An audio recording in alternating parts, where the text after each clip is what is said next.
Good morning, everyone. It's exciting times here in South Florida, as it's already very well known that Prime Minister Bibi Netanyahu and his wife will be local. I might have things to say about that later this week.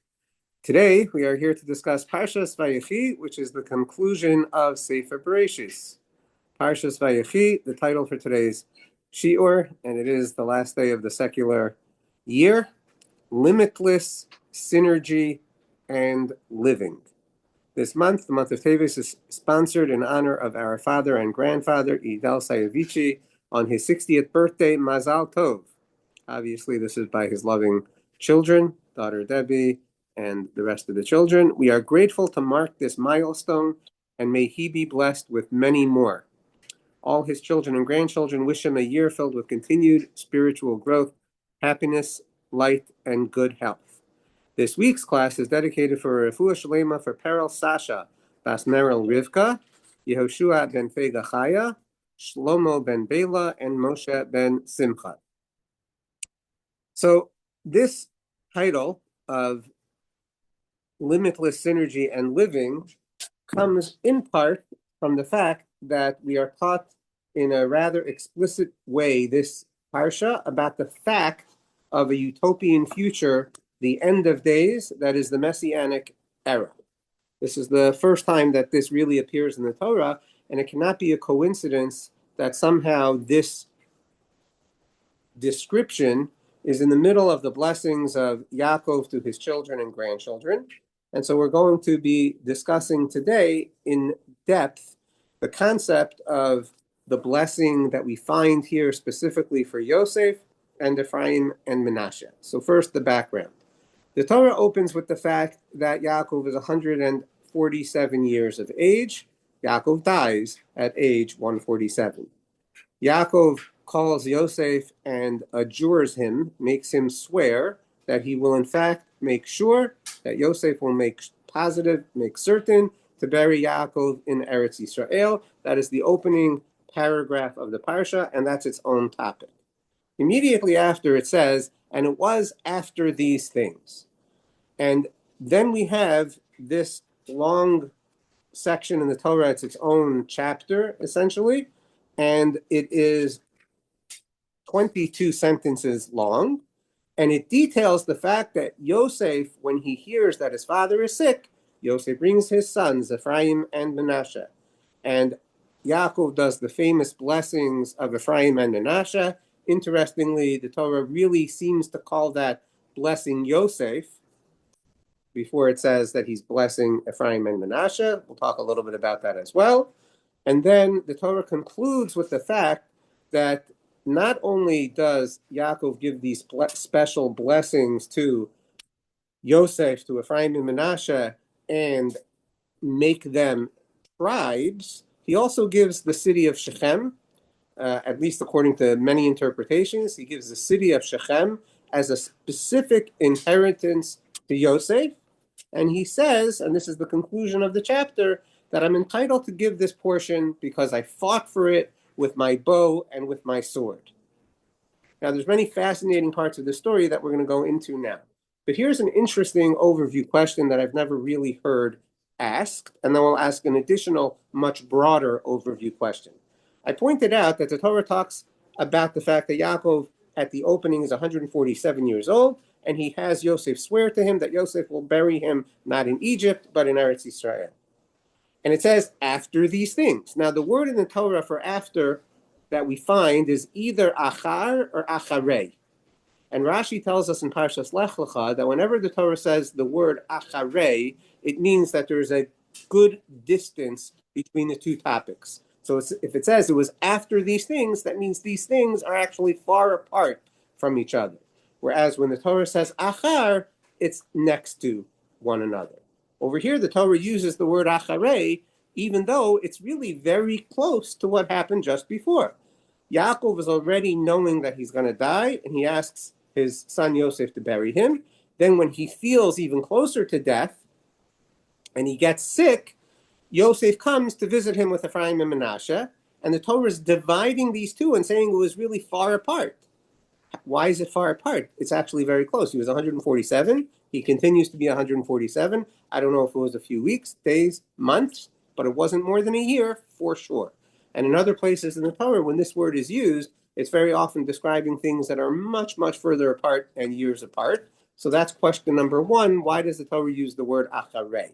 Over here, if it's really next to each other, and acharei indicates far from one another. Okay, so that is one overview question. The more massive overview question that's really pervasive throughout the storyline, beginning with Yosef being 17 years old and his father giving him this multicolored coat, and everything that happens with the jealousy and the hatred and the sale of Yosef, and everything that unfolds in Egypt that we've been learning about, and Yosef puts them through this whole process where the brothers have remorse, and then eventually he makes himself known to them, and we read in last week's Parsha how much love and care Yosef expresses for them and comforts them, and even at the end of our Parsha we have more of that reconciliation. But the fact is that right over here, the Torah seems to be telling us that once again, Yaakov is no longer paying attention to the fact that he's paying special attention to his son Yosef in contrast to the rest of his brothers. Right after this story of Ephraim and Manasseh getting special blessings for Yosef, Yaakov gathers all the children to give them blessings. He gathers all of them, including Yosef, gives Yosef another blessing. Not only does he give Yosef another blessing, Yosef is the only one that he gives this privilege of becoming two tribes instead of one. Ephraim and Manasseh are considered themselves to be tribes. They're taking a place among the brothers just like Reuven and Shimon. Talk about favoritism. And in addition to that, as we just mentioned, he's giving him the city of Shechem. So what is going on with this favoritism? And the Rishonim do ask this question. I haven't fully worked it through in the Rishonim that I saw. If anybody sees more Rishonim discuss it, please feel free to reach out to me, let me know. I would be interested in exploring this further. I'm going to give what I think is a foundational approach to this question, and probably other answers are going to pile on top of it and expand it further. But the point is, it's literally incredible. We know that the Talmud tells us in Tractate Megillah that the fact that Yaakov gives special clothing to Yosef is the cause of what makes the Jewish people come down to Egypt, the jealousy among the brothers, and eventually we end up in exile. And the assumption is, and the Rishonim do think this as well, that Yaakov knows that. And here we have the literally most astonishing nepotism, display of favoritism that you can imagine. He gives him a separate blessing. He makes his children equal to the other brothers. He gives him the city of Shechem. How much more can Yaakov possibly not learn from his own mistake, seemingly? And what is also incredible is that it does not create any issues. It doesn't create 1 ounce of jealousy. We never find that any of the brothers actually complain, hey, Yosef became 2 tribes. Hey, Yosef has this extra portion in Shechem. And we're hopefully going to mention a very fascinating comment of the Seforno on this topic as well. But now when we go a little bit more granular in the story, I'll share with you that there are many, many questions. And one of them is that, and Dr. Finkelstein asked me this question this week, is that Yaakov, over here the Torah calls him Yisrael, he sees the children of Yosef and he says, hey, who are these kids? Who are these people? And so the Rishonim also struggle with, he couldn't see them.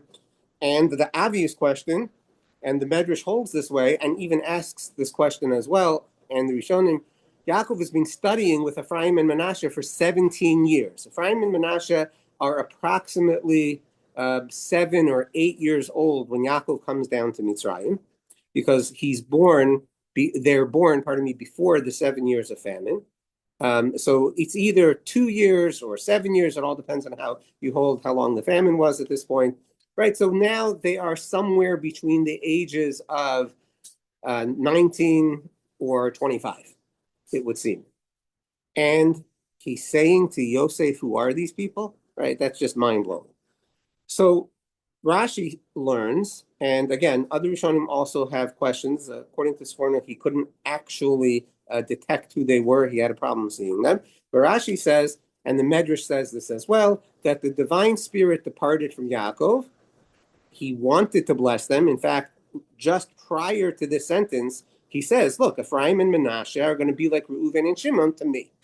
Right before this. So he already acknowledges that he's going to make them tribes. And then he sees them and he can't see who they are. So the rabbis learn that he wanted to bless them, but the divine inspiration left him. And Rashi says, why did the divine inspiration leave him?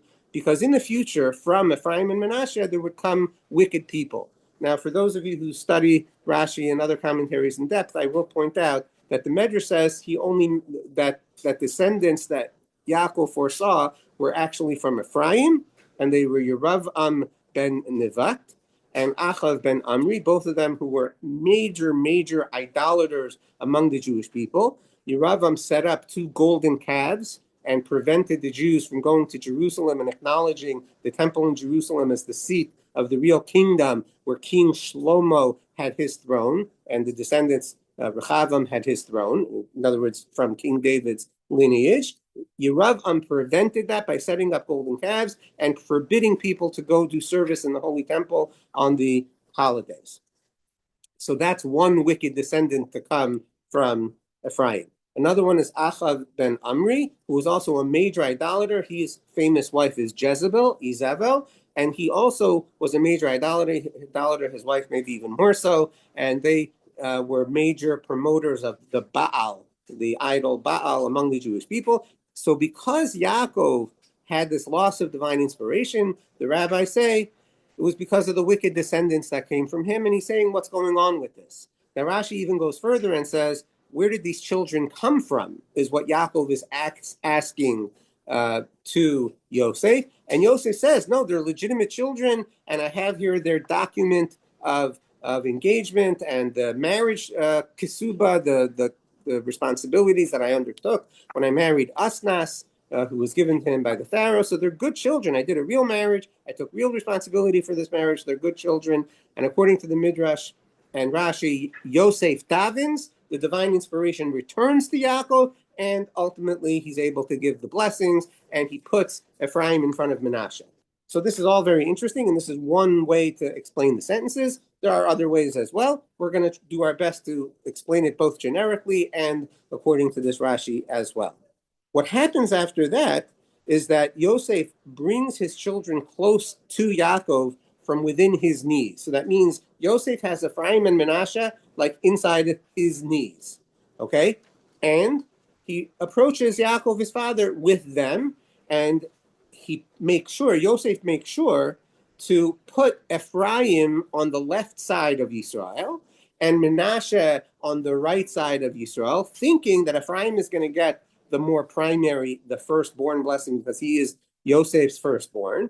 And instead, Yaakov switches his hands and arms, and he crosses them so that he actually gives his right hand on top of the younger son Ephraim, and he also mentions Ephraim first. He says that the Jewish people will be blessed through you, saying God should put you like Ephraim and Manasseh, and we do give this blessing to our sons on Friday nights. This is where it comes from, and it's a major blessing of being fruitful and prosperous and filling the world with both fame, possibly numbers as well.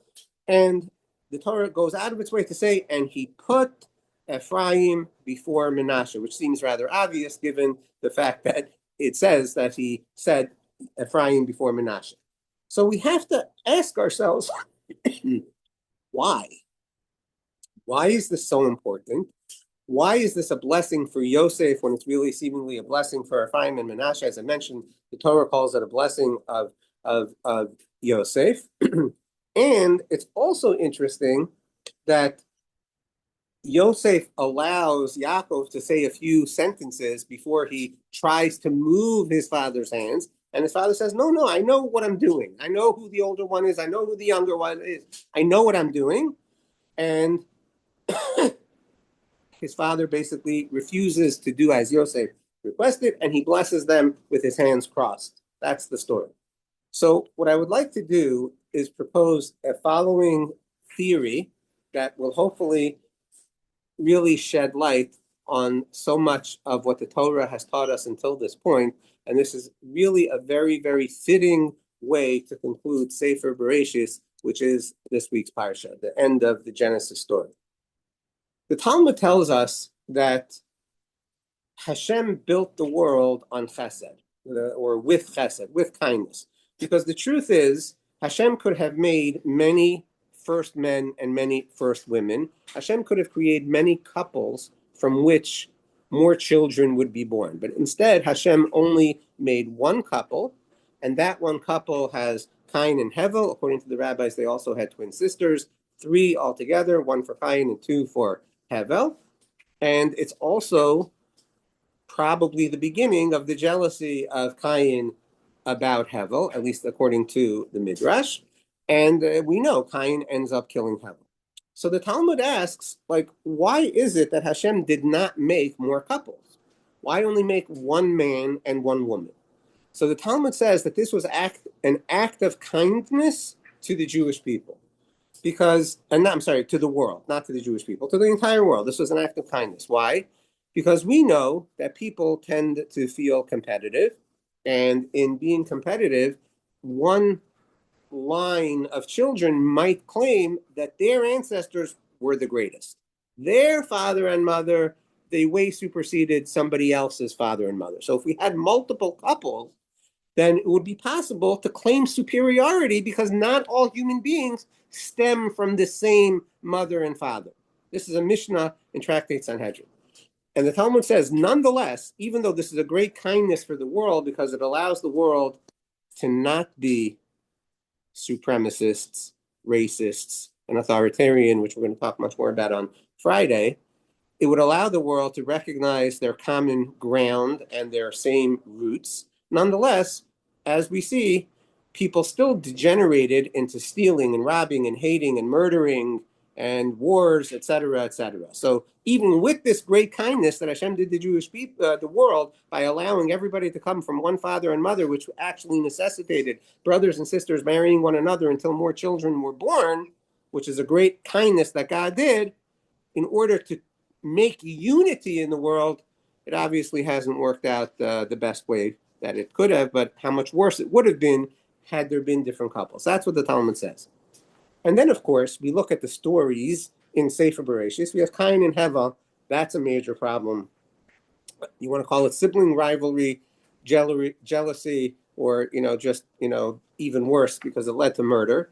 And then you have, let's just skip to Shem, Cham, and Yefes. Cham has a major problem with his brothers. Shem, according to many opinions, is not the eldest of the brothers, but does ultimately get the main line of children, the Semitic line, which leads to much of the population of the world, and specifically to the world's major religions, are all Semitic from the Shem dynasty.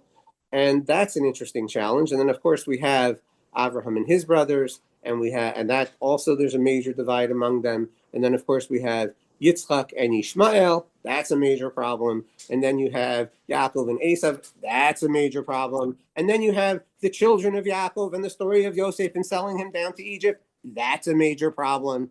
So in a nutshell, I would like to propose that what Yaakov is doing here with Ephraim and Manasseh is that he's rectifying the unity that is supposed to exist in the world through this new construct of the bond, the unity, and the synergy that is ultimately the story of Yosef, Ephraim, and Manasseh. And it has many fascinating parts. Let's think about Yosef just for 1 second. Yosef is becoming 2 tribes. So does that mean Yosef's identity is being lost, and instead of Yosef, it's his 2 sons? No, but on the other hand, sometimes it's Ephraim and Manasseh in the Torah, and sometimes it's Yosef. On the breastplate, it is Yosef. In terms of the leaders entering and inheriting the land of Israel as tribes, it is not Yosef. It's Ephraim and Manasseh. So sometimes it's Ephraim and Manasseh, and sometimes it's Yosef. So Yosef himself is being somewhat relegated because it's becoming Ephraim and Manasseh, which is really Yaakov's response to Yosef. And what he's saying is, Yosef, I know that this is not only affecting Ephraim and Manasseh, it's also seemingly affecting you, because I'm making both of them instead of you. But the truth is, what's really happening is the ultimate merging of identities and synergies between not only two brothers, but between brothers and a father. And this is so powerful because in addition to the fact that so often there was sibling rivalry, in addition to the fact that very often it was the younger one being chosen instead of the older one, let's say Yaakov and Esau, right? Ultimately, he gets the blessings, and whether you say it's being chosen or he takes them, however you want to learn it, at the end of the day, he's being selected as first, right? And even with Reuven and Shimon, Reuven loses and Yehuda gets. What Yosef is really being asked to do over here is to allow the father to direct the outcome for the best possible unity to be achieved. Allow your father Yaakov to direct the traffic. Unlike what the brothers did not allow, in other words, they did not allow Yaakov to direct traffic when he gave the coat of colors to Yosef. And unlike whatever Abraham tried to do vis-a-vis Yitzchak and Yishmael, that also was not fully accepted by Yishmael and Hagar, etc. And unlike Yaakov and Esav themselves, that Esav was certainly unwilling to allow for a merger to happen. Yosef, I'm hereby making a unity possible, and this unity is what is going to lead to the ultimate ability to being fruitful, and the ultimate ability to being synergistic, and the ultimate ability to influence the world in every way that it needs to, which is why the very next paragraph, Yaakov says to his sons, gather around, I want to tell you about the end of days and the Messianic era. That's the very next paragraph in the Torah. Because what Yaakov is doing is fully creating a reality whereby human beings accept their roles, and even if one is a supposedly greater, older, first, no, we accept fully with a full heart without anybody doing anything wrong. Ephraim and Menashe never did anything wrong to each other. It's not like Menashe did something to blow it. I'm just telling you how it's supposed to be because God told me based on what happened in Shechem. He gave me a special blessing. If you look back in Parshas VaY'chi, where the rabbis understand that Yaakov was given this signal that he was supposed to actually have more children, but did not have more children because all of his children were already born, and Binyamin was already in his mother's womb. Rachel was already pregnant with Binyamin. And Hashem still says to Yaakov, after all of that, pray urivei. And this is right after the story of Shechem, and he's now on his way to Beisel to fulfill his promises. And Hashem says to him, I am Kel Shakai, pray urivei. Be fruitful and multiply, gai a nation, ukahal gaim, and a congregation of nations will be from you, umalachim and kings will emerge from you. So the rabbis explain that all the children are already born, save Binyamin, who was in the womb. Binyamin is the guy that will come from him. He's the new nation that will come from him. And Ephraim and Menashe, they are the congregation of nations. But a congregation of nations does not simply mean multiple nations. It means the ability for nations to unify and to synergize and to be productive exponentially. That's what it means, a kahal. In general, we've explained this earlier in other places in the Torah. The concept of a kahal is a unification that allows for the ultimate synergy and the ultimate proactivity and the ultimate productivity. That is exactly the model that Yaakov is creating here. And so therefore, Yaakov looks at these children and suddenly the divine inspiration leaves him. And he says, what's going on? I thought that these were the children, right? These are Ephraim and Menashe with whom I've been learning this past decade plus, right? This is the children of Yosef, who obviously was so important and special as the leader of the Jewish people, as the dreams portrayed. I thought that these children, that they are the nation, or I should say they are the congregation of nations that are meant to emerge to effectively create a synergy and a productivity that will literally rectify the world and bring everyone into the ultimate shared future, which is the Messianic era. How come I cannot give them the blessings? Oh, you know why? Because Ephraim is going to have a wicked son emerge from him. I'm going with the Medrash right now. Okay, all of the Jewish people had some wicked descendants. Yehuda had plenty of wicked kings that emerged from him. So why is this a big deal right now? Because you know who the wicked son, the main wicked son was? Yeravam. And Yeravam is responsible for destroying the unity of the Jewish people. Yeravam is the one who would not allow the Jewish people to recognize that the kingdom of the Jewish people is David, and he split the unity of the people. And instead of having another monarchy allow for the Jewish people to come together and have a shared leadership, like, for example, Yonasan would have been for David, or Shaul could have been for David had he himself not been jealous of him. Instead of that, let's split it. We're going to live separate kingdoms. We have separate agendas. We have different philosophies.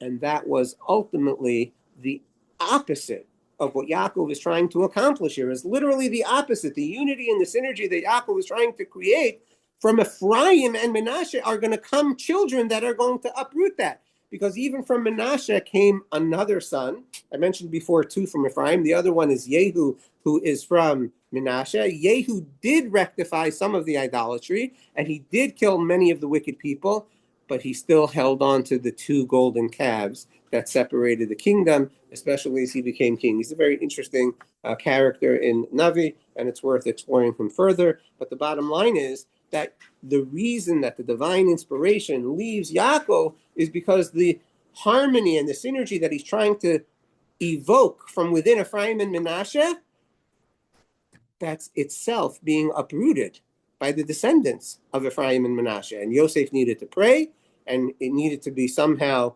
overlooked that too would happen, because at the end of the day, Ephraim and Menashe do bring this example of harmony and unity to the Jewish people.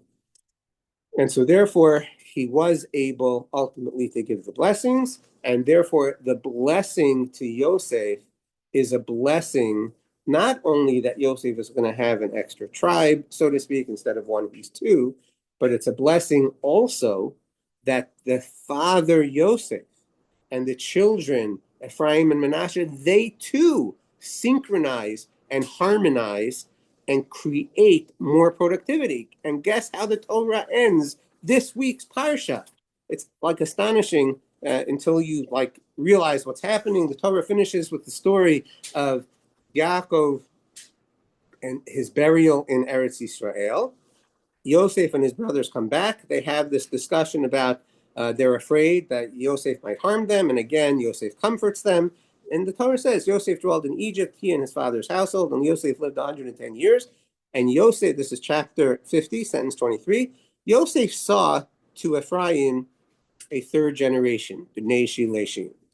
And also the children of Machir, the children of Menashe, were also born on the knees of Yosef. Just like over here, Yosef has Ephraim and Menashe between his knees. At the end of the Parsha, the Torah tells us of the special blessing that Yosef had to see his great-grandchildren, and I think even great-great-grandchildren, that's a little exploration you could do on your own, be through Ephraim and Menashe, because it's telling you that Ephraim and Menashe became not only the progenitors of Yosef's dynasty, but they actually allowed their own children to be raised and considered to be the children of Yosef. Because Ephraim and Menashe, through this blessing, they become the brothers of Yosef, right? If Ephraim and Menashe are like Reuven and Shimon, so that means they're Yosef's brothers, right? They effectively become, on some level, equal to Yosef. But part of their harmony is that despite their being equal, they treat their children and their grandchildren to be descendants of Yosef, and they give Yosef that homage, credit, and appreciation. And so therefore the unity that is really the harbinger, the signal that there will be a redemption is represented in the model of Yosef taking direction from Yaakov to allow Yosef's children to become his brothers. And that in turn allows for much greater being fruitful and multiplying, v'yid gula rov b'karev haaretz. And that blessing extends to the entire Jewish people. And that's why it's not a matter of the rest of the brothers to be jealous, because they see that what they did not do in creating the unity with Yosef, Yosef is able to do with his own family, and Ephraim and Manasseh are able to do that, and they in turn accept Ephraim and Manasseh as brothers. That too is a rectification. So right after the Torah says that Yosef sees these descendants to Ephraim and Manasseh, Yosef says to his brothers, I'm going to die, but God is going to remember you. He's going to redeem you. And those are the magic words, Pakod Yifkod. Hashem will surely remember you.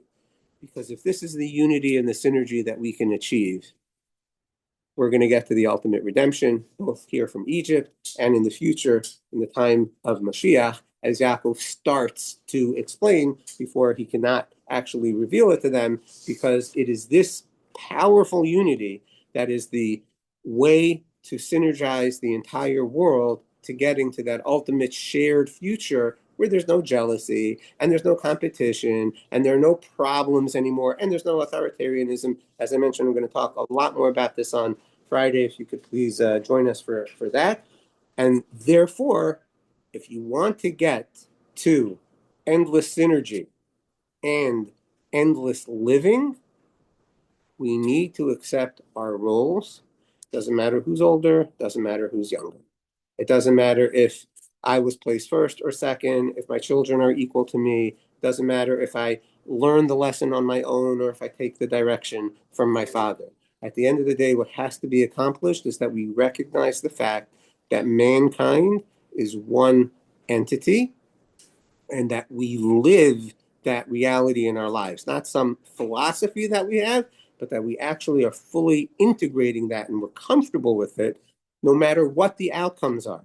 And so therefore, I just want to share a really fascinating commentary by the Seforno, that this paragraph, which concludes with Yosef saying that I took Shechem from the Amori with my sword and with my bow, one explanation is from the wicked people of Shechem and Hamor, and they were very deceitful, and really they wanted to take over the Jewish people, and they weren't sincere about partnering with them and truly integrating to the Jewish people. Okay, that's one explanation. The other explanation, says the Seforno, it's actually referring to Esau.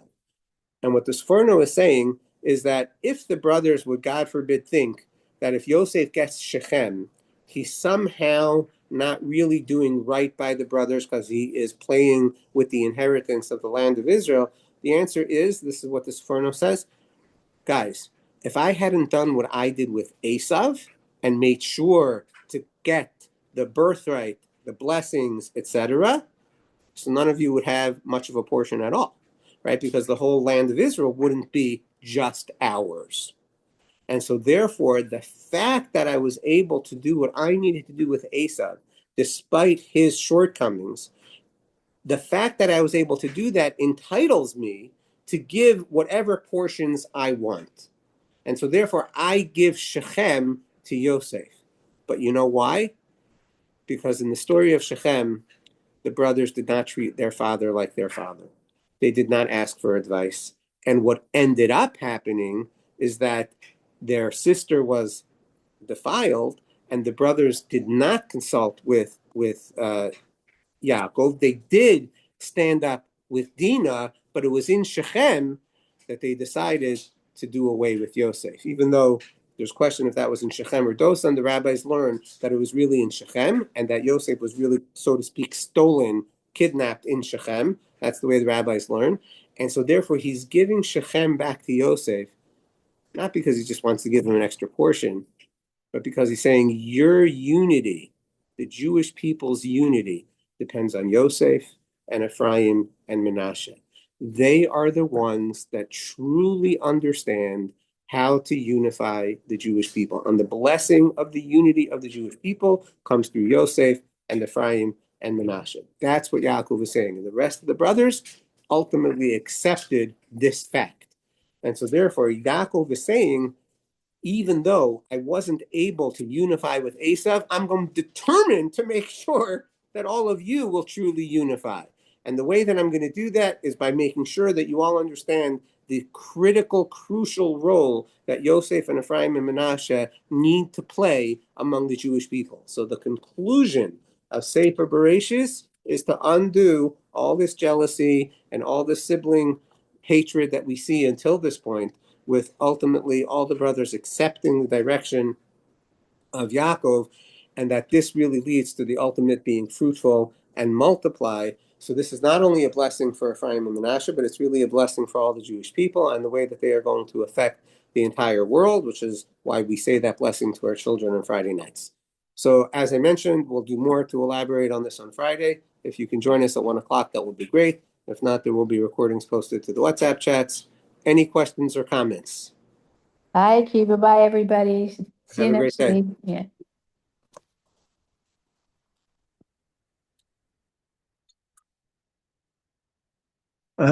Yes. Yes, Rabbi Yechiel. Well, just according to what you just said a second ago, then how could they possibly have done that situation where they accused you? They made that false statement from their father. Everything was, hunky dory after that situation, after your with the blessings of Yaakov, etc., and Ephraim and Manasseh. Yeah, so I'm saying that they do accept that the unity comes from Yosef, but they also were concerned that they themselves had not changed enough, and that Yosef would need to possibly do more to them in order for them to change, all the way, so to speak. No matter what you're going to say, it's a difficult story to understand. But as you know, I've spoken about that Baila term in the past, and to me, what they're really doing is they're actually taking a proactive step to tell Yosef, we recognize that we need your direction, and that's why they're saying we'll be slaves for you. So in other words, they understand themselves that they're not as integrated as they need to be.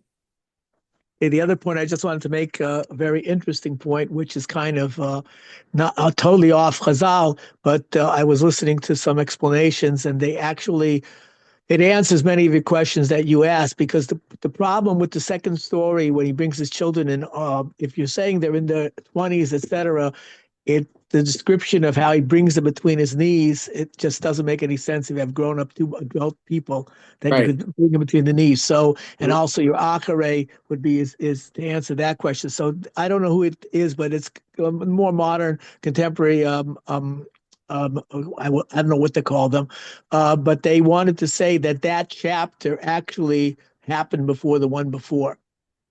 Oh, and that's which makes a lot. I mean, just say within the context, It makes a lot of sense. That comes out they're very little children. It's after they finish the coming down to Mitzrayim. Then he brings them to his father, and they are 7 and 8, as you said. And then the Achre makes sense. Yeah, and it's a fascinating way of looking at it. That is very interesting. Thank you for bringing up the question of the Achre, because I forgot to address it directly, and I want to.